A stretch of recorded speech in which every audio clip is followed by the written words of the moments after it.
ការប្រឡងមធ្យមសិក្សាទុតិយភូមិឬបាក់ឌុបជារៀងរាល់ឆ្នាំតែងតែមានលេចលឺបែកធ្លាយវិទ្យាសាស្ត្រដែលធ្វើឲ្យអាណាព្យាបាលសិស្សបាត់បង់ទំនុកចិត្តតើក្រសួងអប់រំយុវជននិងកីឡាមានយន្តការដូចម្តេចខ្លះដើម្បីប្រកាសថាដំណើរការប្រឡងប្រព្រឹត្តទៅមានតម្លាភាពសុក្រឹតភាពដូច្នេះ AMS ក៏បានជួបសម្ភារពិសេសជាមួយលោកជំទាវ ខួនវិជ្ជការអ្នកនាំពាក្យក្រសួងអប់រំយុវជននិងកីឡានៅក្នុងថ្ងៃនេះលោកជំទាវយើងនឹងជជែកលម្អិតអំពីដំណើរការនៃការរៀបចំប្រឡងមធ្យមសិក្សាទុតិយភូមិឬក៏យើងហៅថាបាក់ឌុបលោកជំទាវរហូតមកដល់ពេលនេះក្រសួងអប់រំយុវជននិងកីឡាបានត្រៀមលក្ខណៈសម្បត្តិដំណើរការនេះបានប្រព្រឹត្តទៅដល់ណាហើយពីព្រោះថា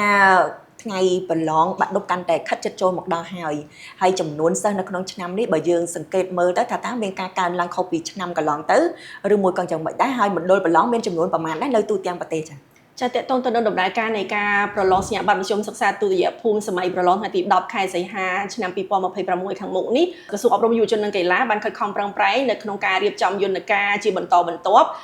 ទី1ដំណាក់កាលទី1គឺយើងកំពុងស្ថិតនៅក្នុងដំណាក់កាលនៃការពិនិត្យនិងផ្ទៀងផ្ទាត់ចុងក្រោយនៅ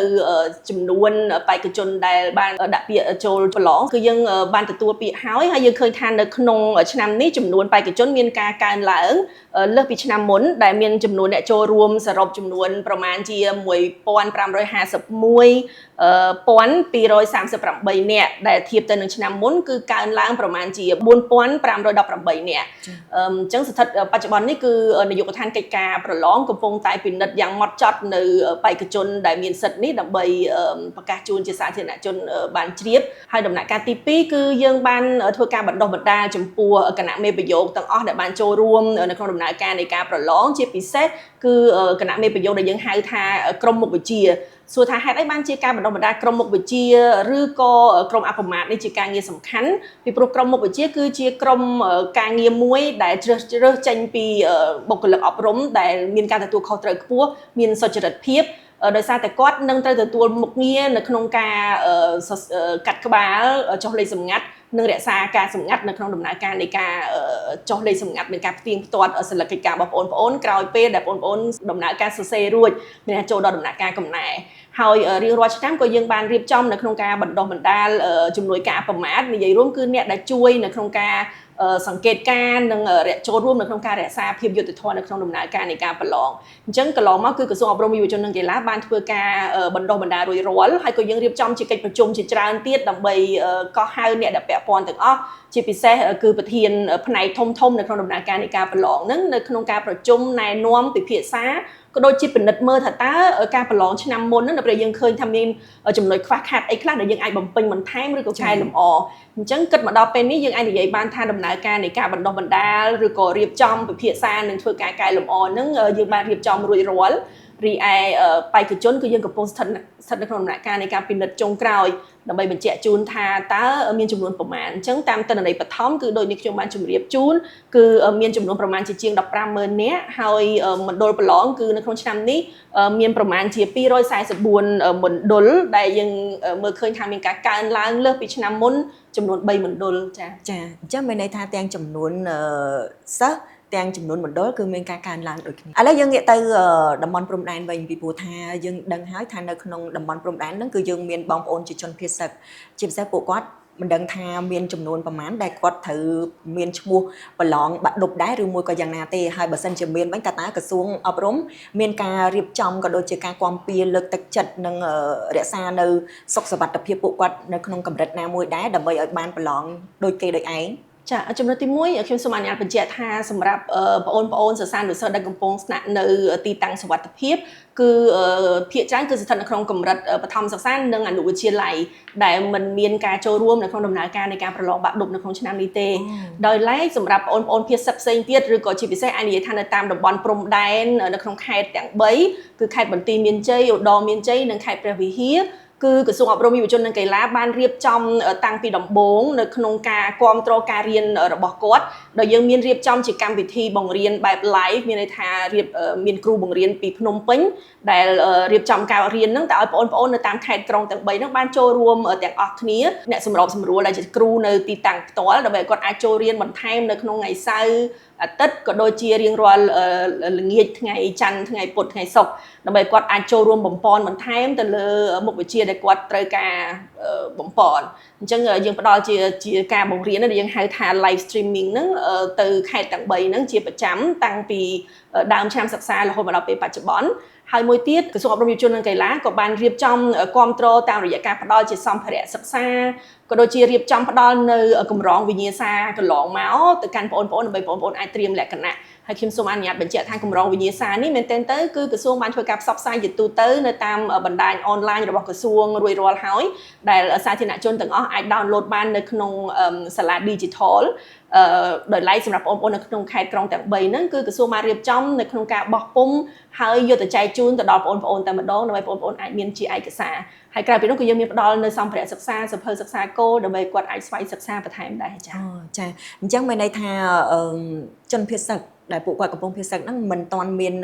ឈ្មោះដែលត្រូវប្រឡងបាក់ឌុបនៅឡើយនោះទេអាចសូមអនុញ្ញាតបញ្ជាក់ថាសម្រាប់អ្នកដែលរស់នៅក្នុងជំរំសុវត្ថិភាពគឺគាត់អត់មានកម្រិតដែលត្រូវប្រឡងប៉ុន្តែក៏អាចមានបងប្អូនមួយចំនួនទៀតដែលគាត់អាចរស់នៅតាមតំបន់ផ្សេងៗហើយគាត់ចង់និយាយថាគាត់ចុះឈ្មោះចូលរៀននៅសាលាមួយណាតាំងពីដើមឆ្នាំហ្នឹងគឺគាត់នឹងត្រូវចុះឈ្មោះប្រឡងតាមរយៈសាលាដែលគាត់សិក្សាអញ្ចឹងនៅក្នុងឆ្នាំនេះយើងអត់មានរៀបចំជាករណីពិសេសដូចឆ្នាំកន្លងទៅទេប៉ុន្តែយើងបានរៀបចំយន្តការនៅក្នុងការគ្រប់គ្រងទៅដល់គាត់ចាប៉ុន្តែលោកជំទាវសម្រាប់ខេត្តដែលនៅជាប់ព្រំដែនដែលកំពុងតែរងការឈ្លានពានពី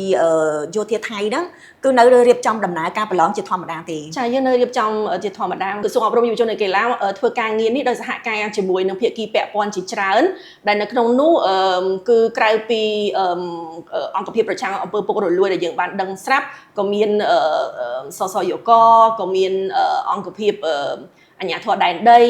និងភាគីពាក់ព័ន្ធជាច្រើនទៀតអញ្ចឹងនៅក្នុងន័យនេះគឺក្រសួងអប់រំយុវជននិងកីឡាធ្វើការងារយ៉ាងជិតស្និទ្ធជាមួយនឹងអាជ្ញាធរដែនដីដើម្បីតាមដានក៏ដូចជារក្សាសុវត្ថិភាពទៅដល់បងប្អូនជាទូទៅស្រាប់ហើយក្រៅពីនេះក៏មានខាងផ្នែកសុខាភិបាលជាដើមដែលចូលរួមនៅក្នុងការរក្សាសុវត្ថិភាពផ្នែកសុខភាពសម្រាប់បងប្អូនក្នុងករណីមានជំនួយបន្ទាន់ហ្នឹងក៏ផ្នែកសុខាភិបាលក៏អាចជួយបានដែរអញ្ចឹងនៅក្នុងន័យនេះគឺក្រសួងអប់រំយុវជននិងកីឡាបានរៀបចំយន្តការនិងធ្វើការសហការជាមួយនឹងក្រសួងពាក់ព័ន្ធរួចជាស្រេចហើយដើម្បីធ្វើយ៉ាងណាឲ្យការប្រឡងនៅក្នុងថ្ងៃ10សីហាខាងមុខនេះអាចដំណើរការបានដោយរលូនចា៎លោកជំទាវដូចឆ្នាំមុនដែរទាំងក្រសួងអប់រំអង្គភាពប្រឆាំងអំពើពុករលួយឬក៏យើងហៅថា ACU សហភាពសហព័ន្ធយុវជនកម្ពុជាបាននៅតែបន្តសហការគ្នាលោកជំទាវអាចបញ្ជាក់បានទេថាតើផ្នែកនីមួយៗនេះមានតួនាទីដូចម្ដេចខ្លះហើយការតបជាប់តួនាទីនិងធានាដោះស្រាយយ៉ាងណាខ្លះហើយកន្លងមកពួកគាត់បានធ្វើអ្វីបានខ្លះដែរសម្រាប់កិច្ចការដំណើរការប្រឡងបាក់ឌុបនេះចានៅក្នុងដំណើរការនៃការប្រឡងនិយាយរួមគឺយើងមានស្ថាប័នចំនួន6ធំដែលចូលរួមសហការជាមួយនឹងក្រសួងអប់រំយុវជននិងកីឡានៅក្នុងនោះគឺមានក្រសួងមហាផ្ទៃដែលដូចនេះខ្ញុំបញ្ជាក់ខាងដើម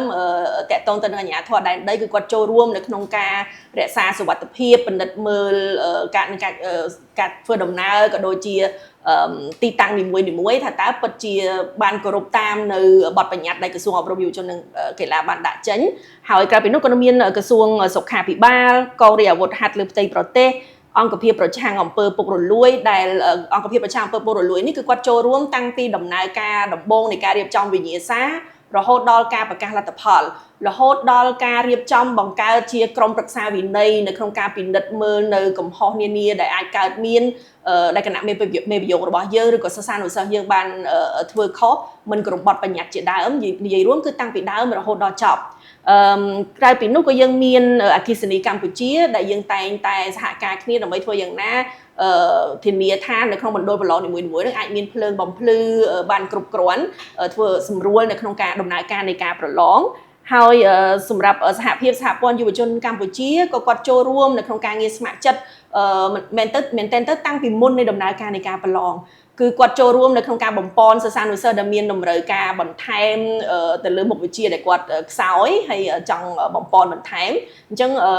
ក្រុមការងាររបស់សហភាពសហព័ន្ធយុវជនកម្ពុជាគឺតែងតែចូលរួមនៅក្នុងការបំពន់សមត្ថភាពបងប្អូនតាំងពីដំបូងហើយក្រៅពីនោះគាត់ក៏ជួយសម្របសម្រួលនៅក្នុងការជួយ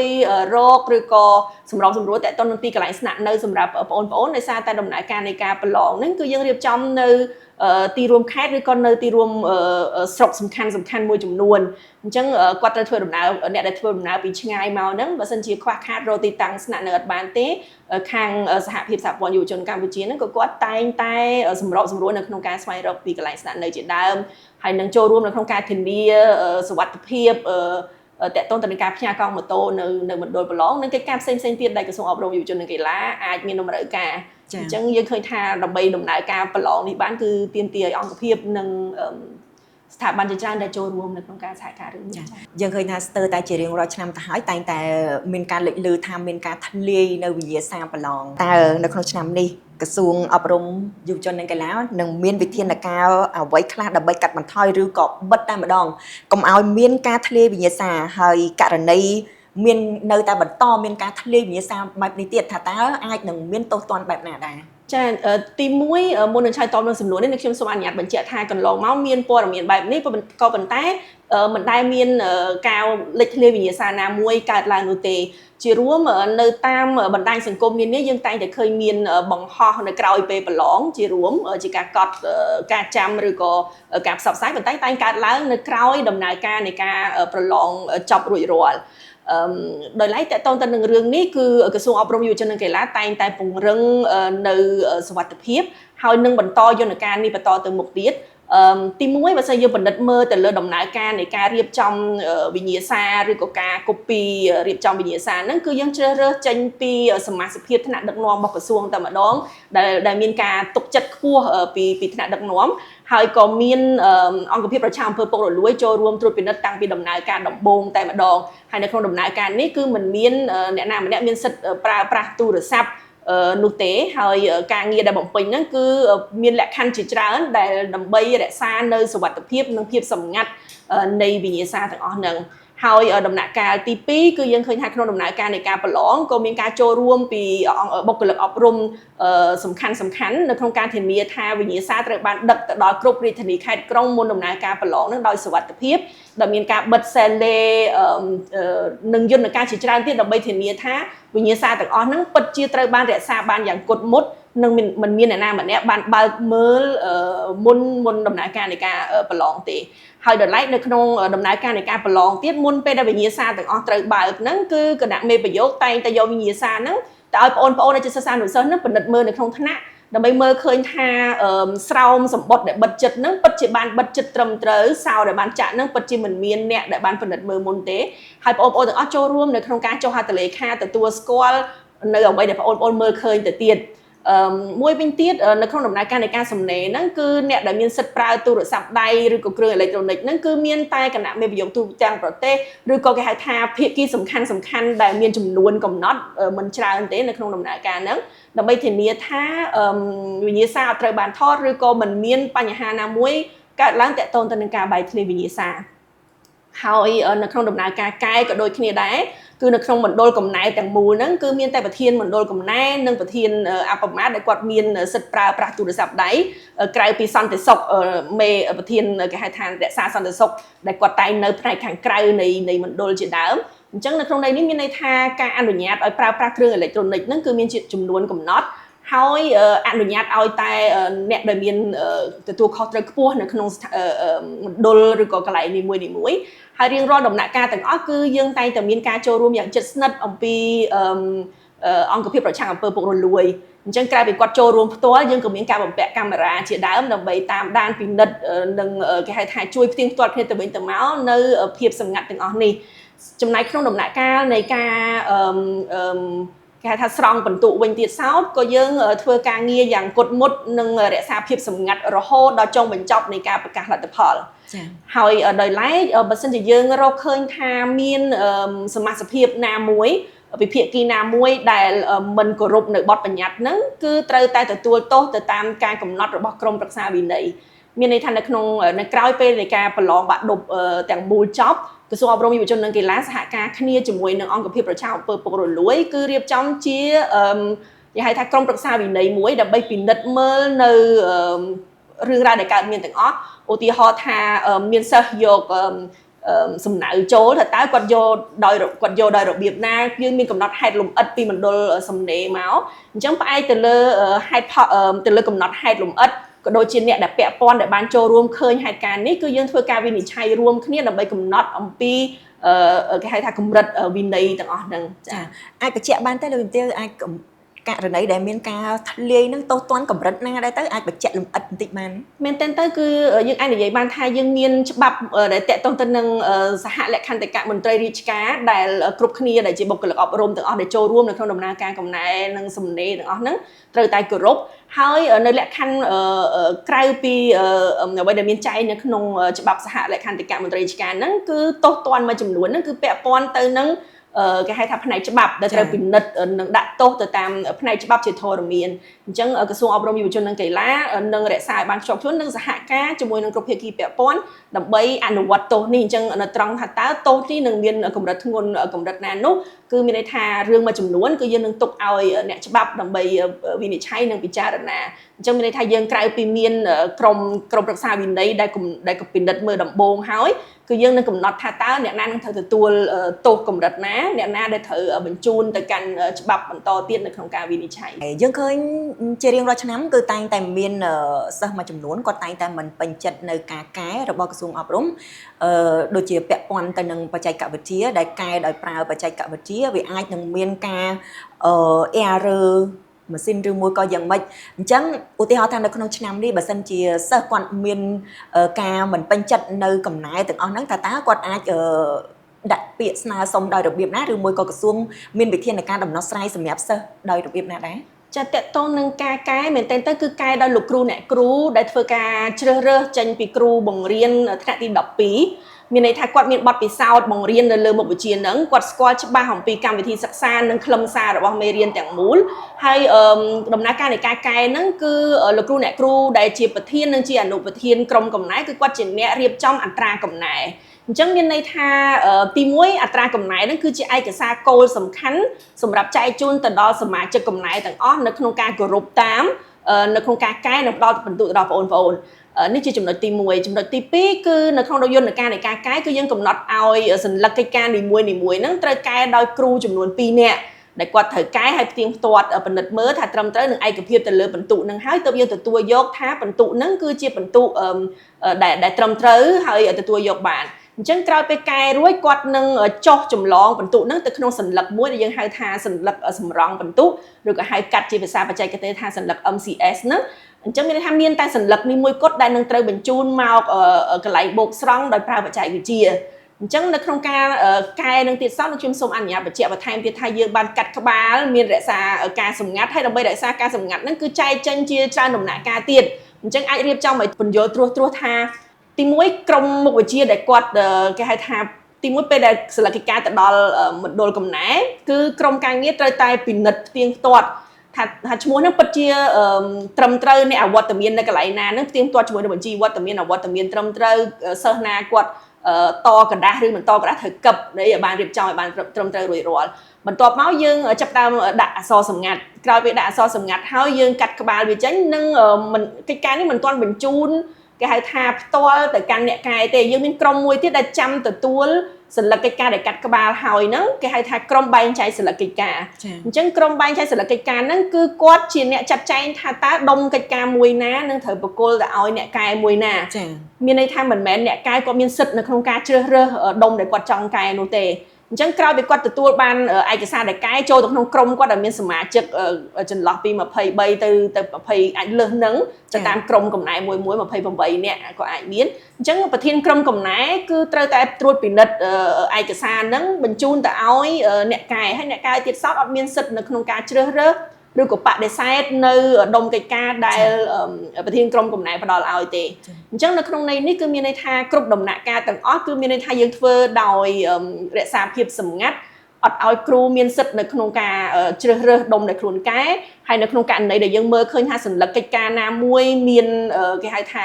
សញ្ញាសម្ងាត់គឺយើងពិនិត្យមើលតាំងពីនៅក្នុងក្រុមត្រួតពិនិត្យនៅក្នុងក្រុមមុខវិជ្ជាម្លេះចឹងគ្រប់ដំណាក់កាលទាំងអស់បើសិនយើងរកឃើញថាសញ្ញាកិច្ចការណាមួយមានដាក់សញ្ញាសម្គាល់ណាមួយពិសេសដើម្បីឆ្លើយឆ្លងជាមួយអ្នកកែឬក៏អីជាដើមហ្នឹងគឺយើងនឹងមានចំណាត់ការពិសេសសម្រាប់ឯកសារហ្នឹង ចា ចា អញ្ចឹងមានន័យថាសិស្សគឺគាត់មិនអាចមានសិទ្ធិនៅក្នុងការតវ៉ាថាលំហាត់ឬមួយក៏ការប្រឡងរបស់គាត់ដែលគាត់បានធ្វើទៅហ្នឹងគឺត្រូវចំណុចនេះឬមួយនេះទេពីព្រោះថាឆ្លងកាត់នៅការកែហ្នឹងគឺមានមនុស្សឆ្លងកាត់ជាមួយនឹងការកែច្រើនអ្នកមែនតើនៅក្នុងហ្នឹងអញ្ចឹងមិនន័យថាអត់មានការតវ៉ាអីបានទេមែនតើជារៀងរាល់ឆ្នាំគឺក្រសួងអត់លើកទឹកចិត្តឲ្យបេក្ខជននៅក្នុងការតវ៉ាទេពីព្រោះដំណើរការនៃការកែដំណើរការនៃការបូកស្រង់គឺមានដំណាក់កាលនៃការត្រួតពិនិត្យច្បាស់លាស់ហើយផ្ទៀងផ្ទាត់ច្រើនដងទម្រាំតែយើងអាចសម្រេចប្រកាសលទ្ធផលចុងក្រោយប៉ុន្តែទោះបីជាយ៉ាងណាក៏ដោយក៏យើងឃើញថានៅរៀងរាល់ឆ្នាំបងប្អូនតែងដាក់ពាក្យស្នើសុំនៅក្នុងការត្រួតពិនិត្យហើយជាក់ស្ដែងកន្លងមកក៏ក្រសួងអត់ដែលបង្រើកន្តើយចំពោះពាក្យស្នើសុំទាំងអស់ហ្នឹងទេទោះបីជាយើងមិនលើកទឹកចិត្តបងប្អូននៅក្នុងការតវ៉ាក៏ដោយអញ្ចឹងយើងពិនិត្យមើលដើម្បីធ្វើការកែសម្រួលទៅលើយន្តការនៅក្នុងពេលអនាគតទៀតក៏ដូចជាយើងពិនិត្យមើលថាតើពិតជាមានកំហុសឬក៏ការឆ្លោះឆ្លួយណាមួយដែលយើងអត់បានគ្រោងទុកដែរឬក៏អត់ទេអញ្ចឹងនៅក្នុងន័យនេះមានន័យថាយើងនៅតែទទួលនៅពាក្យមតិរិះគន់និងមតិត្រឡប់ពីបងប្អូនដោយឡែកក្រសួងអប់រំយុវជននិងកីឡាពិតជាសហការជាមួយនឹងគ្រប់ភាគីពាក់ព័ន្ធដើម្បីធានាថាដំណើរការគ្រប់ដំណើរការទាំងអស់គឺពិតជាគ្រប់តាមគោលការណ៍អ្នកចេះគឺជាប់ជារៀងរាល់ឆ្នាំបែបនេះក៏ប៉ុន្តែមានសាធារណជននិងនយោជកមួយចំនួននៅតែបានលើកឡើងអំពីគម្លាតសញ្ញាបត្រនិងសមត្ថភាពពិតប្រាកដរបស់សិស្សតើក្រសួងឆ្លើយតបយ៉ាងណាដែរចំពោះមតិលើកឡើងទាំងនេះហើយតើក្រសួងនឹងមានវិធានការជាក់ស្ដែងអ្វីខ្លះដើម្បីធានាថាគុណភាពនៃសញ្ញាបត្របាក់ឌុបឆ្លើយតបទៅនឹងតម្រូវការទីផ្សារពិតប្រាកដចាសូមអរគុណច្រើនបងជាបឋមគឺក្រសួងអប់រំយុវជននិងកីឡាពិតជាថ្លែងអំណរគុណចំពោះសាធារណជនមាតាបិតាក៏ដូចជាសិស្សានុសិស្សទាំងអស់ដែលតែងតែផ្ដល់នូវមតិរិះគន់ល្អសម្រាប់ឲ្យក្រសួងអប់រំយុវជននិងកីឡាយកទៅនៅក្នុងការពិចារណាដើម្បីធ្វើការកែលម្អជាប្រចាំ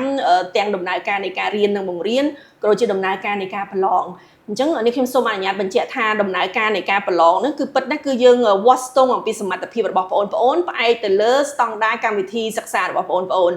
មានន័យថានៅក្នុងស្តង់ដារកម្មវិធីសិក្សាគឺយើងបានកំណត់ថាបងប្អូនទាំងអស់ហ្នឹងត្រូវតែមានវិជ្ជាសម្បទាដែលសំដៅទៅលើចំណេះដឹងបំណិនសម្បទាដែលសំដៅទៅលើគេហៅថាជំនាញរបស់គាត់និងចរិយាសម្បទាគឺតកតងទៅនឹងអត្តចរិតនិងការរស់នៅអរិយាប័ត្រប្រចាំថ្ងៃអញ្ចឹងនៅក្នុងការវាតម្លៃបងប្អូននៅក្នុងការបញ្ចប់ថ្នាក់ទី12ហ្នឹងទី1គឺយើងឲ្យសិទ្ធិទៅកាន់សាលារៀននៅក្នុងការរៀបចំបណ្ដុះបណ្ដាលបងប្អូនតាំងពីដើមមកហ្នឹងនៅក្នុងការរៀបចំការប្រឡងក៏ដូចជាពិនិត្យមើលអំពីអត្តចរិតក៏ដូចជាការចូលរៀនវត្តមានរបស់គាត់ជាដើមមុនពេលសម្រេចថាគាត់ពិតជាមានសិទ្ធិនៅក្នុងការប្រឡងអញ្ចឹងមានន័យថាអ្វីដែលយើងបានដាក់ចេញនៅក្នុងស្តង់ដារកម្មវិធីសិក្សាហ្នឹងគឺត្រូវបានអនុវត្តនៅតាមសាលារៀនមុននឹងបញ្ជូនគាត់មកប្រឡងមួយទៀតនៅក្នុងដំណើរការនៃការប្រឡងគឺយើងផ្អែកសំខាន់ទៅលើសំណេរហើយនៅក្នុងការចេញវិញ្ញាសាហ្នឹងគឺយើងតែងតែធ្វើការវិយតម្លៃនៅវិញ្ញាសាជាប្រចាំពីសំណាក់លោកគ្រូអ្នកគ្រូដែលបង្រៀនថ្នាក់12ហ្នឹងថាវិញ្ញាសាហ្នឹងគឺទី1ពិតជាមានកម្រិតនៃសំណួរហ្នឹងដែលពីព្រោះនៅក្នុងការរៀនគឺយើងមានទ្រឹស្ដីមួយយើងហៅថា Bloom taxonomy ដែលមានន័យថាបង្រៀនឲ្យបងប្អូនពីកម្រិតដំបូងគាត់គ្រាន់តែយល់គាត់គ្រាន់តែចាំគាត់គ្រាន់តែដឹងប៉ុន្តែកម្រិតខ្ពស់បំផុតហ្នឹងគឺរហូតដល់គាត់នឹងអាចបង្កើតថ្មីអញ្ចឹងយើងវិនិច្ឆ័យឲ្យកម្រិតសំណួរជាទូទៅសំណួរទី1ដល់សំណួរចុងក្រោយហ្នឹងគឺតែងតែតូចគេហៅថាផ្ដោតទៅលើកម្រិត Bloom ហ្នឹងពីតូចទៅធំអញ្ចឹងគឺយើងធ្វើការវិនិច្ឆ័យមើលថាតើវាតម្លៃថាតើវិញ្ញាសាហ្នឹងពិតជាចេញទៅបានសមស្របហើយនៅហើយបើសិនជាមិនសមស្របតែខ្វះចន្លោះត្រង់ណាដែលនៅក្នុងឆ្នាំបន្តយើងត្រូវធ្វើការកែលម្អយ៉ាងដូចម្ដេចហើយមួយទៀតយើងជឿជាក់ថាការរៀនសូត្រនៅក្នុងថ្នាក់ទី12ពីថ្នាក់ទី1ដល់ទី12ហ្នឹងគឺបច្ចុប្បន្ននេះយើងព្យាយាមបញ្ចូលនៅសកម្មភាពជាច្រើនក្រៅពីកម្មវិធីរៀនជាទូទៅហ្នឹងគឺយើងមានកម្មវិធីក្លឹបសិក្សាដែលការរៀបចំក្លឹបសិក្សាហ្នឹងគឺនៅក្នុងទិសដៅដើម្បីបងប្អូនគាត់អាចចូលរួមនៅក្នុងការបង្ហាញស្នាដៃត្រេះរិះពិចារណារិះគិតមានន័យថាក្រៅពីការចាំឬក៏ចេះមុខវិជ្ជាដែលគាត់រៀនហ្នឹងគឺគាត់អាចមានសកម្មភាពផ្សេងៗហើយមួយទៀតនៅក្នុងម៉ោងរៀនទៀតសោតគឺក្រសួងតែងតែយកចិត្តទុកដាក់តាក់ទងទៅនឹងវិធីសាស្ត្របង្រៀនរបស់លោកគ្រូអ្នកគ្រូដើម្បីប្រែគេហៅថាកែប្រែរបៀបនៃការរៀននៅក្នុងថ្នាក់ដែលមិនមែនគ្រាន់តែរៀនឲ្យចេះហើយចាំទេប៉ុន្តែបងប្អូនអាចអនុវត្តហើយរៀនចេះគិតត្រេះរិះពិចារណាចឹងទាំងអស់នេះគឺស្ថិតគឺក្រសួងកំពុងតែខិតខំប្រឹងប្រែងនៅក្នុងការជំរុញដោយឡែកនេះខ្ញុំជឿថាគឺទាមទារឲ្យបងប្អូនផ្ទាល់នៅក្នុងការវឹកហាត់បន្ថែមទៀតនិងចូលរួមនៅក្នុងសកម្មភាពស្ម័គ្រចិត្តផ្សេងទៀតរបស់សាលាក៏ដូចជា នៅក្នុងសង្គមដើម្បីឲ្យគាត់នឹងមានបំណិននៅក្នុងការធ្វើការជាមួយនឹងអ្នកខាងក្រៅឲ្យបានច្រើនជាងមុនពីព្រោះយើងទទួលស្គាល់ថានៅក្នុងសាលារៀនបើសិនជាគាត់អត់មានធ្វើការងារបន្ថែមផ្សេងទៀតជាសកម្មភាពនៅក្នុងក្លឹបសិក្សាក៏ដោយឬក៏ការងារជាមួយសហគមន៍ជួយសាលាក៏ដោយគាត់ក៏ប្រហែលជាត្រូវការបំពន់បន្ថែមនៅគេហៅថាវិន័យក៏ដូចជាទម្លាប់នៅក្នុងសមត្ថភាពនៅក្នុងការចរចាជជែកដោះស្រាយបញ្ហាបន្ថែមទៀតដែលទាមទារឲ្យគាត់នឹងត្រូវពង្រឹងជាបន្តបន្ទាប់នៅកម្រិតដំសិក្សាឬក៏កម្រិតវិជ្ជាជីវៈបន្ថែមទៀតដើម្បីសម្រួលឲ្យគាត់នឹងអាចក្លាយទៅជាពលរដ្ឋម្នាក់ដែលមានសមត្ថភាពពេញលេញហើយបំពេញការងារប្រកបដោយប្រសិទ្ធភាពចាលោកជំទាវយើងឃើញថារាជរដ្ឋាភិបាលតែងតែមានការលើកទឹកចិត្តនិងជំរុញឲ្យសិស្សានុសិស្សរបស់យើងនឹងចាប់យកនៅជំនាញថ្នាក់វិទ្យាសាស្ត្រលោកជំទាវអាចបញ្ជាក់ជូនបានទេថាតើថ្នាក់វិទ្យាសាស្ត្រនិងថ្នាក់វិទ្យាសាស្ត្រសង្គមនោះវាមានការខុសគ្នាដូចម្តេចខ្លះចាចាប់ពីឆ្នាំសិក្សានេះទៅហ្នឹងគឺ2025-2026ហ្នឹងគឺក្រសួងអប់រំយុវជននិងកីឡាបានរៀបចំជាបណ្ដុំសិក្សាហ្នឹងចំនួន3គេហៅថាគន្លងអប់រំថ្មីហ្នឹងគឺពីមុនគឺយើងអនុវត្តគឺចាប់ពីថ្ងៃទី11បងប្អូនត្រូវធ្វើការជ្រើសរើសរវាងវិទ្យាសាស្ត្រឬក៏វិទ្យាសាស្ត្រសង្គមប៉ុន្តែចាប់ពីឆ្នាំសិក្សាកន្លងមកយើងបានដាក់ឲ្យសាកល្បងនៅសាលារៀនចំនួនជាង49ប្រហែលជា49សាលាដើម្បីបន្ថែមនៅគន្លងមួយទៀតយើងហៅថាគន្លងវិជ្ជាជីវៈអញ្ចឹងមានន័យថាចាប់ពីថ្នាក់ទី10ទៅផ្អែកទៅតាមពិន្ទុដែលបងប្អូនប្រឡងមានហ្នឹងដល់ថ្នាក់ diploma ហ្នឹងគឺតាមរយៈពិន្ទុហ្នឹងនិងការវិតម្លៃហ្នឹងគឺយើងតម្រង់ទិសឲ្យបងប្អូនចូលទៅកាន់គន្លងណាមួយមានន័យថាបើសិនជាគាត់ពូកែមានសមត្ថភាពខ្ពស់ផ្នែកសង្គមគាត់នឹងតម្រង់ទិសឲ្យគាត់ចូលរៀនខាងផ្នែកសង្គមអញ្ចឹងមែនតើទៅយើងអាចនិយាយបានថាមិនមែនមុខវិជ្ជាណាមួយគេហៅថាសំខាន់ជាងមួយណាមួយទេប៉ុន្តែគឺសំខាន់សំដៅទៅលើគេហៅថាលទ្ធផលសិក្សារបស់បងប្អូនផ្ទាល់ឬក៏គេហៅថាដងរបស់គាត់ទេពកោសល្យរបស់គាត់ថាគាត់ចូលចិត្តមួយណាសិស្សខ្លះគាត់ប្រកែមុខវិជ្ជាភាសាខ្មែរហើយគាត់អាចមិនសូវប្រកែមុខវិជ្ជាគណិតវិទ្យាអញ្ចឹងគឺសាលារៀនតម្រង់ទិសឲ្យគាត់នឹងចូលទៅក្នុងផ្នែកសង្គមដើម្បីគាត់គេហៅធ្វើពង្រឹងសមត្ថភាពរបស់ខ្លួនឯងឲ្យខ្លាំងតាំងពីកម្រិតវិទ្យាល័យឡើងទៅអញ្ចឹងមានន័យថាសិស្សានុសិស្សដែលគាត់ប្រកែខាងផ្នែកសិល្បៈខាងផ្នែកសិក្សាសង្គមមុខវិជ្ជាភាសាខ្មែរជាដើមឡើយហ្នឹងគឺយើងតម្រង់ទិសឲ្យគាត់ទៅរៀនមុខវិជ្ជាខាងផ្នែកសង្គមហ្នឹងដែលមានន័យថានៅក្នុងការសិក្សាគឺផ្ដោតទៅលើម៉ោងសិក្សាមុខវិជ្ជាភាសាខ្មែរឬក៏មុខវិជ្ជាសិក្សាសង្គមសិល្បៈហ្នឹងច្រើនជាងមុខវិជ្ជាវិទ្យាសាស្ត្រមុខវិជ្ជាគណិតវិទ្យានិងមុខវិជ្ជាវិទ្យាសាស្ត្រនៅតែរៀនប៉ុន្តែចំនួនម៉ោងដែលគាត់រៀនហ្នឹងតិចជាងដើម្បីតម្រង់ទិសឲ្យគាត់ទៅអនាគតពេលទៅសាកលវិទ្យាល័យឬក៏ចេញទៅធ្វើការងារគាត់អាចមានជំនាញហ្នឹងច្បាស់លាស់តែម្ដងដូចគ្នាដែរនៅក្នុងមុខវិជ្ជាវិទ្យាសាស្ត្រគឺគាត់រៀនមុខវិជ្ជាវិទ្យាសាស្ត្រទាំងឡាយហ្នឹងមានដូចជាគណិតវិទ្យារូបវិទ្យាជីវវិទ្យាឬក៏ផែនដីវិទ្យាជាដើមហ្នឹងច្រើនជាងមុខវិជ្ជាដទៃទៀតហើយកន្លងមួយទៀតគឺកន្លងអប់រំថ្មីគឺផ្នែកវិជ្ជាជីវៈហ្នឹងគឺយើងមានជំនាញជាច្រើនឲ្យគាត់ជ្រើសរើសមានបងប្អូនមួយចំនួនដែលគាត់មានទេពកោសល្យឬក៏គាត់មើលឃើញថាគណិតវិទ្យាក៏គាត់អត់ចូលចិត្តឬក៏គាត់មិនសូវប្រកែហ្នឹងគាត់អាចជ្រើសរើសទៅរៀនអាជីពមួយចំនួនទៀតដូចជាទៅខ្លាយទៅជាត្រៀមលក្ខណៈជាគណនេយ្យកុំព្យូទ័រឬក៏រៀនយើងមានជំនាញជាច្រើនដែលបងប្អូនជ្រើសរើសផ្នែកកសិកម្មគេហៅថាអ្នកបដិសណ្ឋារកិច្ចនៅតាមសន្តាគារឬក៏ការធ្វើម្ហូបរៀនសិល្បៈអីជាដើមហ្នឹងគឺកន្លងហ្នឹងគឺសម្រាប់បងប្អូនដែលគាត់មានទេពកោសល្យពិសេសហើយគាត់ចង់សម្រួលការងារហ្នឹងហើយចាប់យកអាជីពបានលឿនអញ្ចឹងបច្ចុប្បន្ននេះគឺយើងមានកន្លងចំនួន3ដែលបងប្អូនអាចធ្វើការជ្រើសរើសបានទៅតាមសមត្ថភាពនិងទេពកោសល្យរបស់គាត់ហើយខ្ញុំជឿថាការរៀបចំតម្រង់ទិសហ្នឹងគឺដើម្បីបងប្អូនទាំងអស់គ្នាតែម្ដងដែលមានគេហៅថាទេពកោសល្យខុសៗគ្នាហ្នឹងអាចនៅតែបំពេញការងារនិងបម្រើជាតិបានដោយប្រសិទ្ធភាព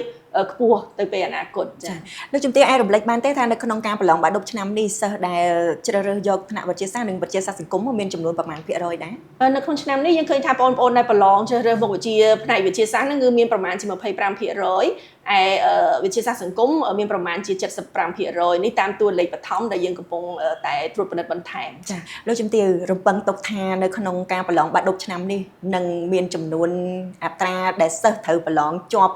ច្រើនហើយនិទេស A ហ្នឹងអាចមានការកើនឡើងលើសឆ្នាំកន្លងទៅទេមានការរំពឹងទុកបែបណាដែរ ចាសំណួរនេះជាសំណួរល្អដែលមែនទែនទៅក្តីរំពឹងទុករបស់ក្រសួងអប់រំយុវជននិងកីឡាគឺពង្រឹងគុណភាពនៃការអប់រំអញ្ចឹងជាធម្មតាគឺក្រសួងតែងសង្ឃឹមថាបងប្អូននឹងទទួលបានលទ្ធផលប្រសើរជាងមុនជារឿងធម្មតាដោយសារតែការខិតខំប្រឹងប្រែងរបស់ក្រសួងអប់រំមានការចូលរួមពីលោកគ្រូអ្នកគ្រូទាំងអស់ដែលគាត់តែងតែទទួលបានការបណ្ដុះបណ្ដាលបន្ថែមសមត្ថភាពជាដើមឡាដើម្បីបណ្ដុះបណ្ដាលបងប្អូនហើយយើងបានរៀបចំកំណែទម្រង់ជាច្រើនដើម្បីធ្វើយ៉ាងណាឲ្យបងប្អូនមានលទ្ធផលសិក្សាដែលប្រសើរជាងមុនអញ្ចឹងយ៉ាងណាក៏ដោយក្រសួងអប់រំយុវជននិងកីឡាជឿជាក់ថាបងប្អូននឹងទទួលបានលទ្ធផលល្អប្រសើរហើយស្របទៅតាមសមត្ថភាពរបស់គាត់ដែលបានខិតខំប្រឹងផ្ទាល់ខ្លួនគឺចេះគឺគាត់នឹងជាប់ចាសំណួរចុងក្រោយយើងកិច្ចចេញពីការប្រឡងបាក់ឌុបយើងងាកទៅពីកំណែតម្រង់វិញថាតើនៅក្នុងឆ្នាំសិក្សាថ្មី2027ដែលនឹងចូលមកដល់នេះក្រសួងអប់រំមានផែនការឬមួយក៏យុទ្ធសាស្ត្រនៅក្នុងការកំណែតម្រង់ប្រព័ន្ធអប់រំបន្ថែមទៀតឬមួយក៏យ៉ាងម៉េចដែរចាតកតងទៅនឹងការកែតម្រង់អប់រំហ្នឹងគឺក្រសួងតែងតែធ្វើជាបន្តបន្ទាប់ដោយពិនិត្យទៅលើអ្វីដែលជាតម្រូវការនៅក្នុងពេលបច្ចុប្បន្នក៏ដូចជាអ្វីដែលយើងមើលឃើញថាយើងនៅធ្វើមិនទាន់ល្អហើយខិតខំប្រឹងប្រែងនៅក្នុងការជំរុញសមត្ថភាពកាន់តែខ្ពស់អញ្ចឹងនៅក្នុងចំណុចនេះតែពិតបើសិនជាយើងជជែកអំពីរឿងកំណែតម្រង់វិស័យអប់រំគឺជារឿងមួយដែលចង់និយាយថាអាចប្រើពេលច្រើននៅក្នុងការជជែកជាសង្ខេបអាចនិយាយបានថាយើងពង្រឹងតាំងពីកម្រិតស្ថាប័នឬក៏ហេដ្ឋារចនាសម្ព័ន្ធឧទាហរណ៍ថាដើម្បីលើកកម្ពស់ការអប់រំហ្នឹងគឺយើងរៀបចំថ្នាក់រៀនហ្នឹងឲ្យសមស្របជាពិសេសឧទាហរណ៍នៅក្នុងសាលារៀនចំនួនថ្មីគឺយើងរៀបចំថ្នាក់រៀនហ្នឹងទៅតាមមុខវិជ្ជាតែម្ដងមុខវិជ្ជាវិទ្យាសាស្ត្រគឺយើងមានកន្លែងស្រាវជ្រាវយើងមានឧបករណ៍និងសម្ភារៈគ្រប់គ្រាន់ហើយមុខវិជ្ជាសង្គមក៏យើងមានសភៅមានអីផ្សេងទៀតដែលជាសម្ភារៈឧបទេសជាដើមឡើយអញ្ចឹងទី1គឺការត្រៀមហេដ្ឋារចនាសម្ព័ន្ធឲ្យកាន់តែប្រសើរហើយឆ្លើយតបជាងមុនហើយទី2គឺ